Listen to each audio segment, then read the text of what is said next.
Hola, mi nombre es Emilio Kopaitik. Bienvenidos a derechopedia.cl. A continuación, verán un análisis de jurisprudencia realizado por expertos y expertas en la materia en nuestra sección denominada Unificaciones Telemáticas. Gracias a los expositores y a ustedes por apoyar este proyecto.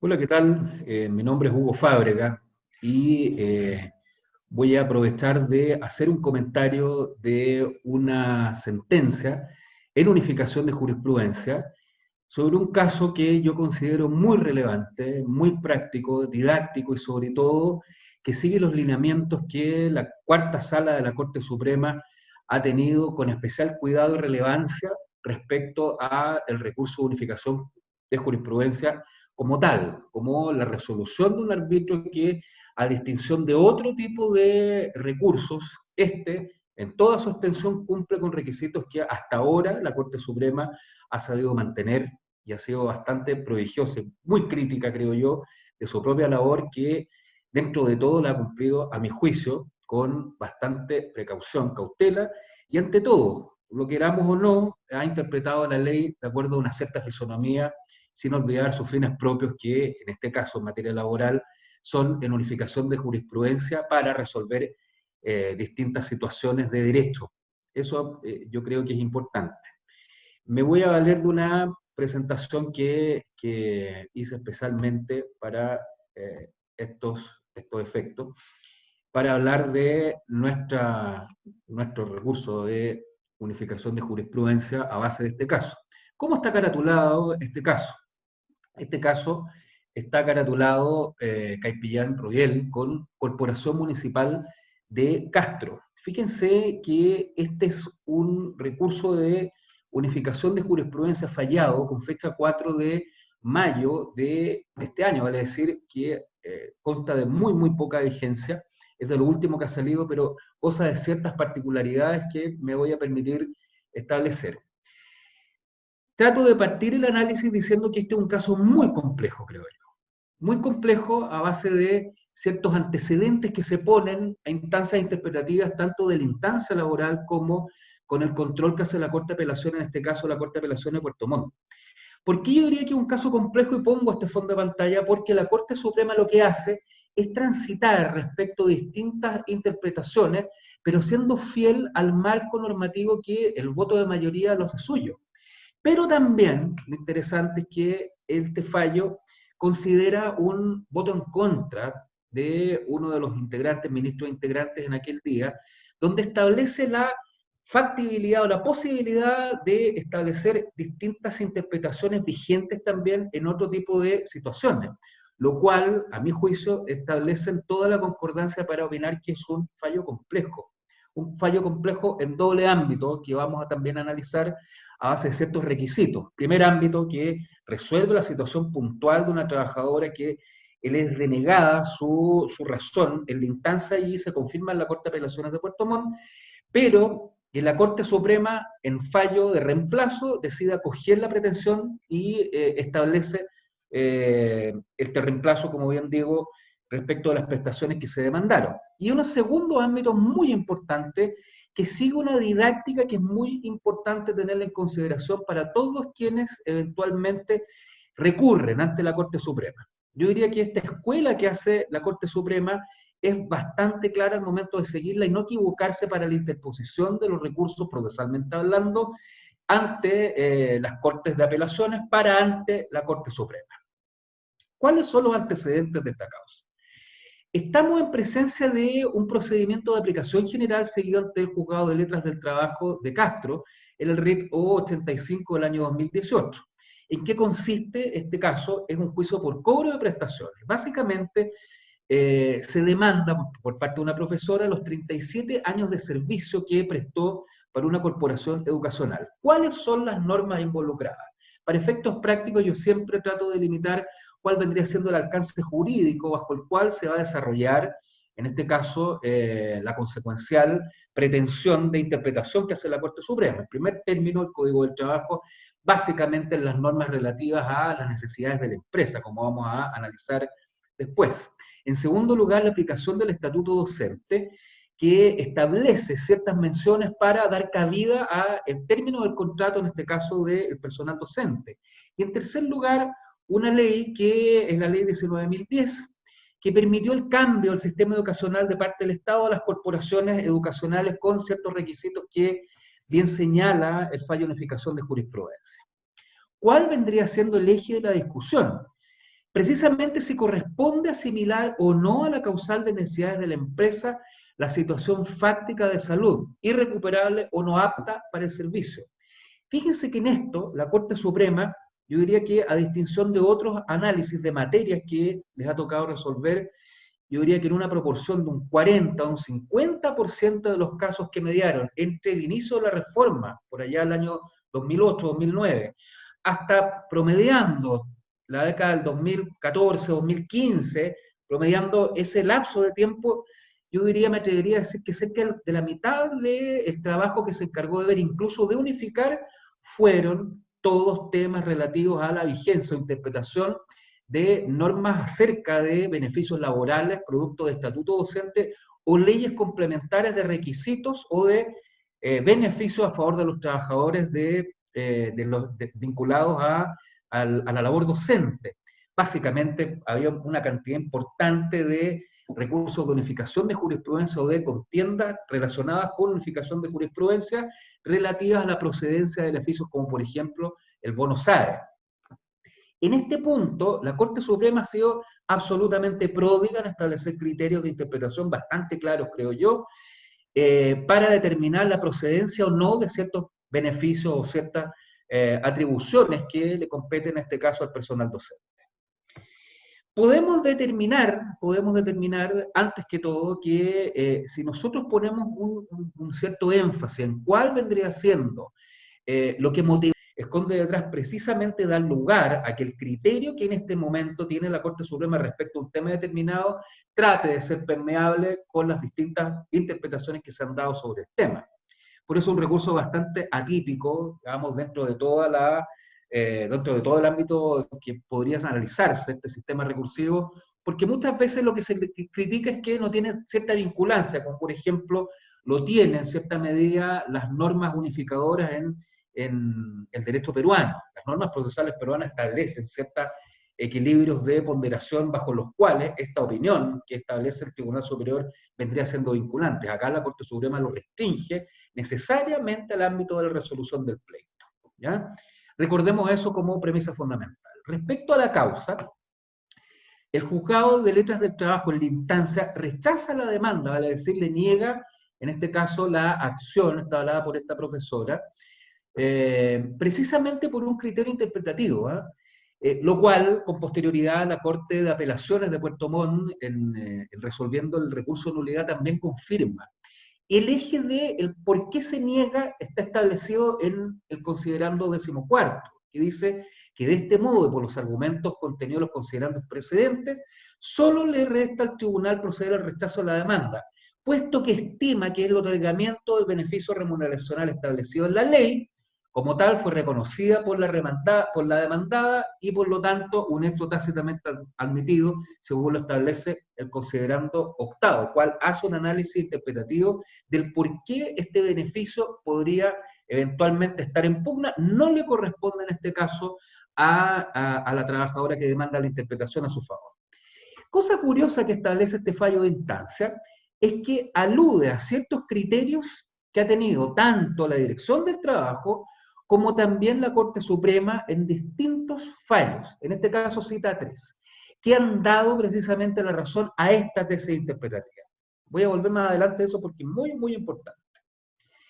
Recurrido el fallo a través de la solicitud de unificar la jurisprudencia dictando la sentencia de reemplazo, la verdad que corresponde, al menos yo acá siempre trato de tener un cierto orden para el análisis de esta situación, corresponde que todo recurso de unificación de jurisprudencia busque lo siguiente: que el fallo de unificación de jurisprudencia contenga 5 temas que son absolutamente comunes a todo fallo de unificación de jurisprudencia. Esto es fundamental tener claro para efectos didácticos de cómo interponer recursos de unificación de jurisprudencia.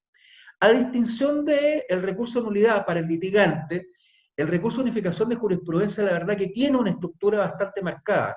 No tiene un desarrollo tan amplio como podría ser la escrituración o la redacción de un recurso de nulidad a base de distintas causales de nulidad. No, el recurso de unificación de jurisprudencia, a mi juicio, debe contener lo que uno le pide, en definitiva, al fallo de unificación de jurisprudencia que la Corte Suprema toma sobre sí. Y en este caso, yo haciendo la distinción de estos requisitos que el fallo de unificación de jurisprudencia debe contener, me he dado cuenta que durante toda la época de aplicación de este sistema de unificación de jurisprudencia, las continuas determinaciones o fallos han contenido los 5 distintos puntos que yo paso a anunciar. En primer lugar, se hace cargo de requisitos para la interposición y admisibilidad. En segundo lugar, la materia unificada, que es central, este es el corazón del recurso de unificación de jurisprudencia. En tercer lugar, si existen interpretaciones encontradas. En cuarto lugar, normalmente en 2, 3 considerandos, que es el promedio que uno ha podido observar durante el transcurso de la vigencia de esta reforma al sistema recursivo a nivel de Corte Suprema, está la correcta interpretación que hace en ese momento la Corte Suprema. Acá abre un pequeño paréntesis, ¿eh? Porque podemos nosotros determinar, como así ustedes podrán verlo en otros comentarios de jurisprudencia a nivel de Corte Suprema, cuarta sala de la Corte Suprema, que en materia laboral la misma sala ha determinado con distintas interpretaciones fallos encontrados, ¿ya? Por eso es que la correcta interpretación como equilibrio, ponderador, como explicación que da la Corte Suprema en este caso, es bastante concreta. Por eso es que normalmente no son más de 2, 3 considerando, en este caso uno, el que dirime y determina cuál es la correcta interpretación.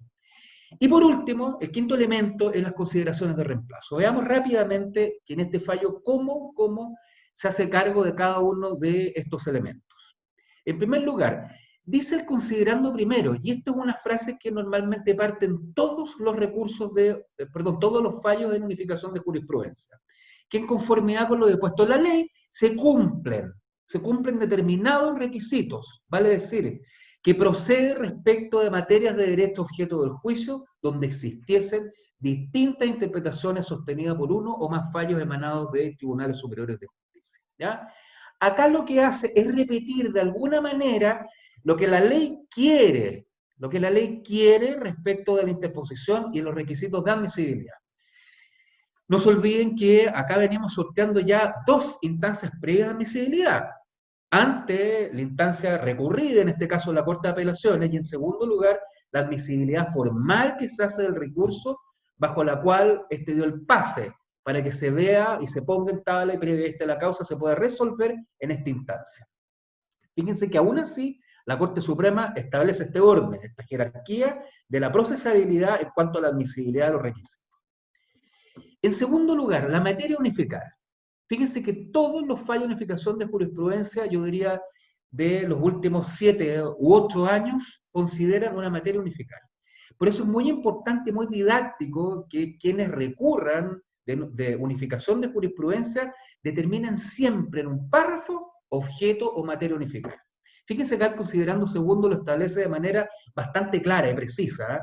Retrotrae la instancia interpretativa a solamente considerando que paso a leer, que la materia de derecho que la parte recurrente solicita unificar consiste en la procedencia o improcedencia de la indemnización por años de servicio establecida en el artículo 2º transitorio de la ley 19.070 a los profesionales de la educación que dejan del servicio en virtud del cual de la causal contenida en el artículo 72 letra H del Estatuto Docente, ley 19.070. En otros términos, si la salud incompatible o ineptitud física para el desempeño de su función puede asimilarse a las causales previstas en el artículo 3º de la ley 19.010, artículo al que se remite el referente artículo 2º transitorio de la ley 19.070. Abro acá un pequeño paréntesis metiéndome ya en el fondo de la discusión, donde acá lo que se estaba discutiendo para la procedencia de la indemnización por años de servicio que pedía esta ex profesora era precisamente en la explicación que se daba de la causal de necesidades de la empresa, ¿vale? Es decir, ciertos momentos fácticos, de hecho, que daban lugar a el pago de la indemnización por años de servicio, que es lo que buscaba esta profesora, sin ningún tipo de límite de tiempo por efectos de la imposición del estatuto docente. No voy a entrar en detalles que a mí me parece que serían relevantes para determinar que el eje, como yo decía anteriormente, el eje de la discusión, es si se aplica o no el estándar de necesidades de la empresa, que es lo interesante de este fallo para efectos del pago del estatuto docente. Y por otro lugar, yo creo que esta está en la postrimería de algo que hábilmente determina la cuarta sala de la Corte Suprema, es establecer, yo diría de manera clara, de manera contundente, el beneficio siempre de la interpretación que se hace de la ley a favor del trabajador. Esto es fundamental tenerlo en consideración, puesto que la ley es la que ordena esta correcta interpretación, pero quien la apliquen, fíjense, en este caso la instancia o la Corte de Apelaciones, e incluso, como yo les dije, la Dirección del Trabajo, incluso más allá, la Corte Suprema en su momento determinó lo contrario. Esta es la gracia en este caso de este sistema recursivo, que es coherente en base a los antecedentes que en este momento la Corte Suprema determina. Por eso es que en este caso la materia unificar es clave y es precisa. En tercer lugar, ¿cuál vendrían siendo las interpretaciones encontradas? Volvemos a hablar del requisito de procesabilidad. En primer lugar, la interpretación encontrada tiene que ver básicamente si la causal de necesidades de la empresa establece cierta extensión a la capacidad física o de salud que permite dejar el servicio, en este caso un servicio de salud irrecuperable o no apta para la salud del servicio que permite la prestación de los servicios por el estatuto docente de esta trabajadora. La verdad que acá se determina y se retrotrae la historia de la ley y la discusión de lo que establecía antes de la reforma del año 2001, producto de la modificación, entre otras leyes, del Código del Trabajo a base de la consideración de la causal de necesidades de la empresa. Me refiero brevemente a partir de esto. La causal de necesidades de la empresa, el año 2001, se le borra una parte en el Código del Trabajo en el 161, la cual es la falta de adecuación laboral del trabajador. La verdad que la falta de adecuación laboral del trabajador, como las condiciones del mercado, etcétera, todas aquellas como distintas situaciones de hecho que establece el inciso primero del artículo 161 del Código del Trabajo, a título ejemplar, fue borrado precisamente porque la falta de adecuación laboral del trabajador, en este caso, vendría siendo algo bastante amplio que no se podía condecir con una garantía de entendimiento bajo el cual el trabajador asumiera que estaba en una situación de hecho. Y normalmente se prestaba para discriminaciones arbitrarias de parte de muchos empleadores que en realidad estaban descalificando por concepto de idoneidad. En esa época, el Congreso Nacional, a partir de la supresión de la falta de adecuación laboral o técnica del trabajador, lo que hizo fue clausurar esta posibilidad que tenía el empleador, determinando cierta estabilidad en el empleo, pero sujetándola a criterios llamados objetivos de carácter económico. Que esto es materia de otro comentario de jurisprudencia, de unificación de jurisprudencia, pero que esta actual cuarta sala de la Corte Suprema tiene absolutamente claro el alcance del artículo 161, inciso primero, estableciendo carácter estable, pero principalmente económico. De hace ya un par de años a la fecha, ha sido bastante categórico y claro, lo cual ha permeado incluso las opiniones que se pueden encontrar en la instancia. Esto también es pariente o es relacionado con las explicaciones que a su turno se dan acerca de la gran discusión, creo yo, que hoy día tiene la cuarta sala de la Corte Suprema relativa a la devolución o no del aporte al seguro de cesantía descontado del ofrecimiento que el empleador hace al momento del término del contrato de trabajo por la causal de necesidades de la empresa. Ustedes saben que ha tenido un vaivén interpretativo muy interesante durante los últimos 2 años que todavía, a mi juicio, no tiene solución. Basta solamente apuntar que ahí hay determinadas integraciones que podrían cambiar la balanza a un criterio distinto al que ya la sala ha venido teniendo, ¿ya? Vuelvo a establecer que acá la causal de necesidades de la empresa tenía o debía contemplar ciertas características de hecho que no están presentes precisamente en la ley. Y la salud irrecuperable, en este caso, o la ineptitud para el servicio, vendrían siendo aquellas que se podrían entender parte de la causal de necesidades de la empresa y consecuencialmente acceder al pago de las indemnizaciones por año de servicio.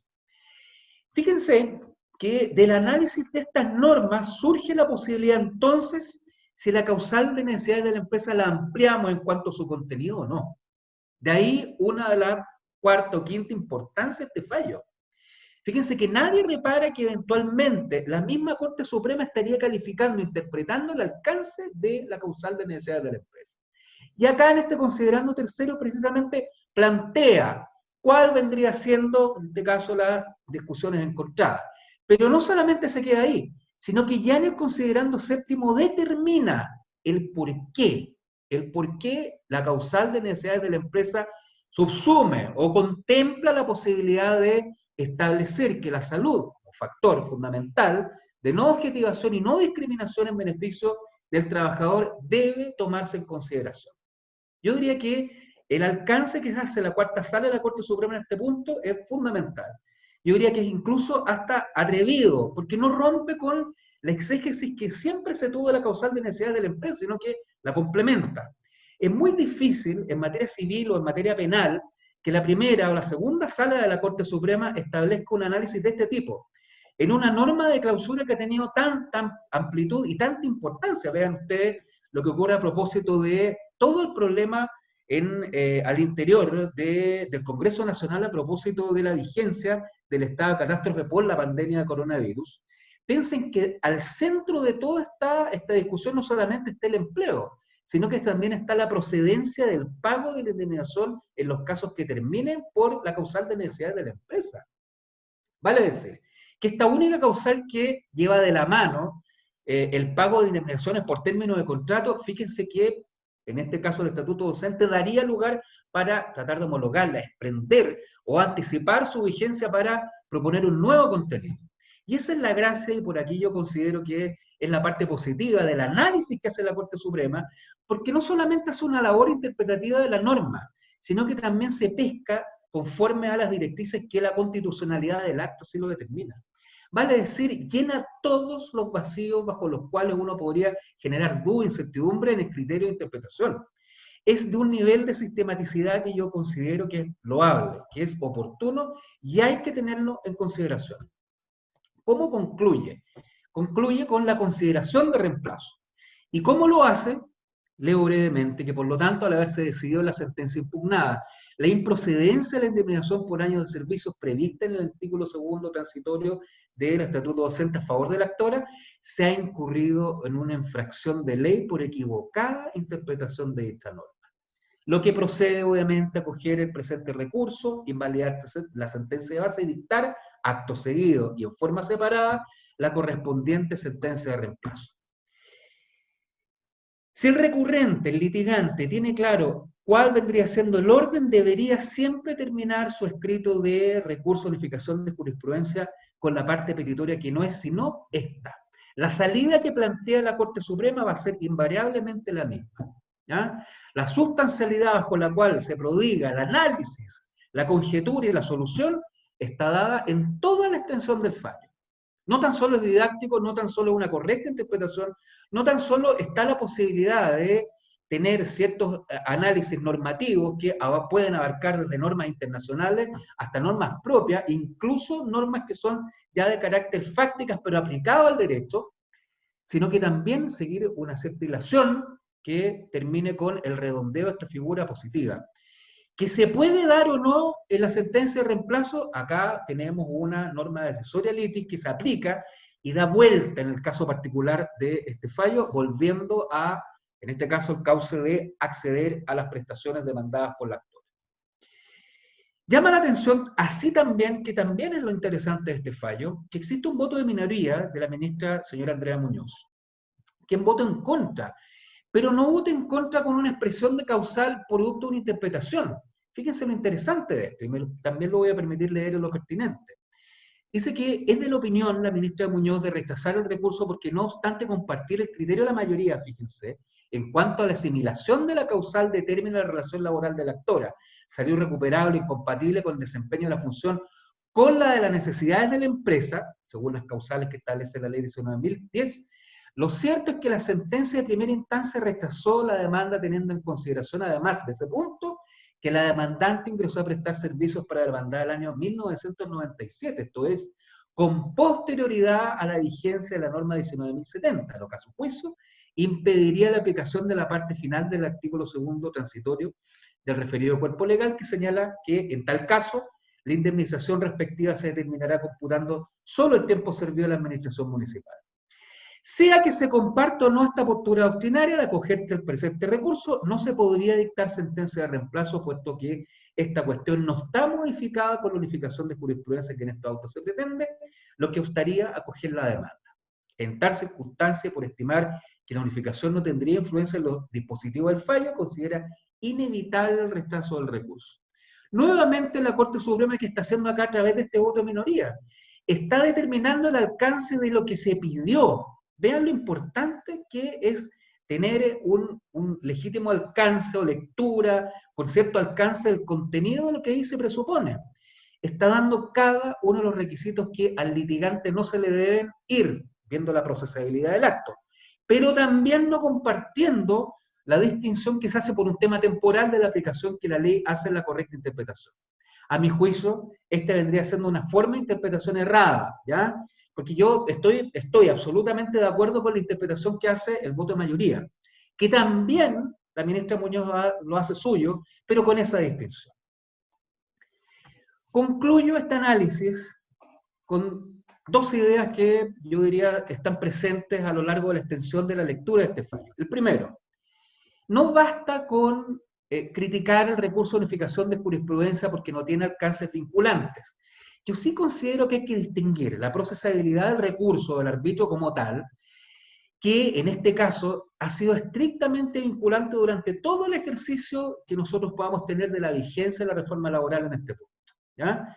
Acá nosotros tenemos una posición maciza de la cuarta sala desde el punto de vista didáctico procesal. La segunda gran conclusión es que, como yo les pude advertir, que del análisis que se hace de la causal de necesidad de la empresa, miren ustedes cómo permea todo tipo de la actividad laboral que, en este caso, la Corte Suprema determina en cuanto a su quehacer, a base de la aplicación del estatuto docente como término, como base, tomando en consideración lo que dice el Código del Trabajo.